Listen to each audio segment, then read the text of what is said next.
This is Chronicle on WCVB Channel 5. Look out, golden years, the boomers are coming. We expect and demand to live longer, better.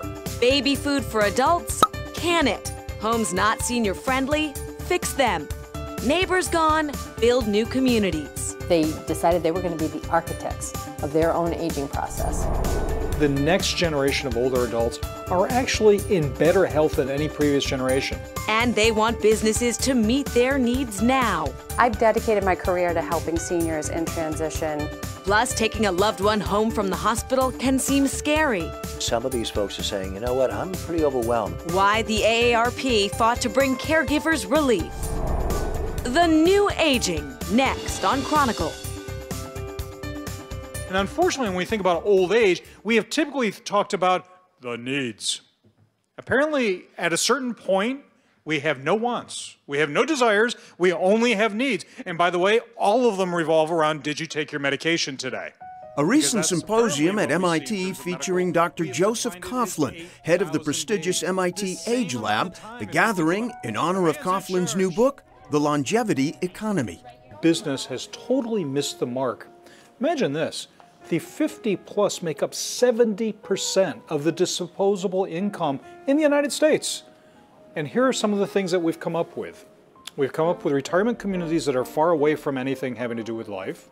Heinz, the company, came up with Senior Foods, which was a translation of baby food into the same baby jars. And even Amazon had stores such as the 50 Plus store, which in many ways resembled going into a porno shop. No one wanted to be seen going into a store that said old man or old woman shopping.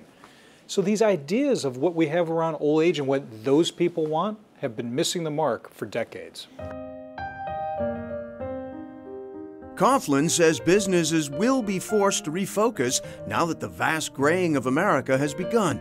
The U.S. Census Bureau predicts that by 2060, people 65 and older will go from just 15% to a full quarter of the population, which means it might be seniors who will be calling the cultural shots. The baby boomers were the ones who taught business to go after the youth. So as a result, business is still looking at those 18 to 30-year-old folks, when in fact is a female.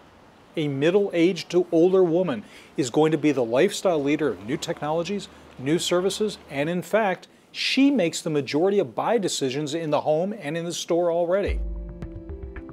Coughlin says it's ironic that so many services and technologies designed for the youth market are now consumed so eagerly by older folks. Companies like Uber, Blue Apron, Amazon, all helping seniors remain independent, which is great news for their adult children who may not need to worry quite so much about them. One of the last things that any parent of any age wants is to have their children worry about them. And the good news is the following. The next generation of older adults are actually in better health than any previous generation.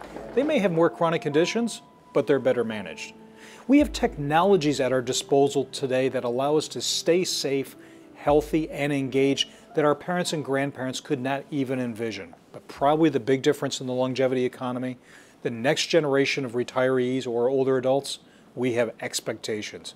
We expect and demand to live longer, better, and we have the education, and many of us have the money to make sure it happens.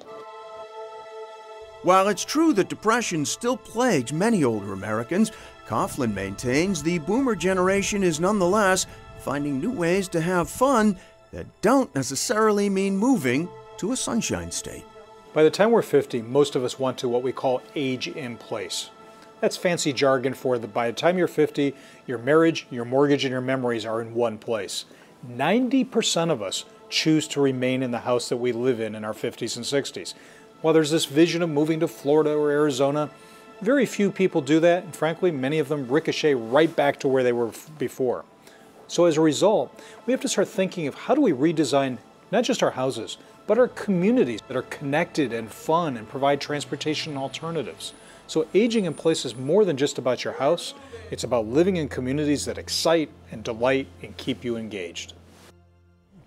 And Dr. Coughlin says, and this makes sense, that within a few years, the vast majority of older people will be versed in technology, and that will help them lead more independent lives. Yeah, and he's also really confident that once autonomous cars become widely used, that more and more seniors will be on the go. That is a big deal indeed. Up next, it is moving day. They were taking into their own hands their future.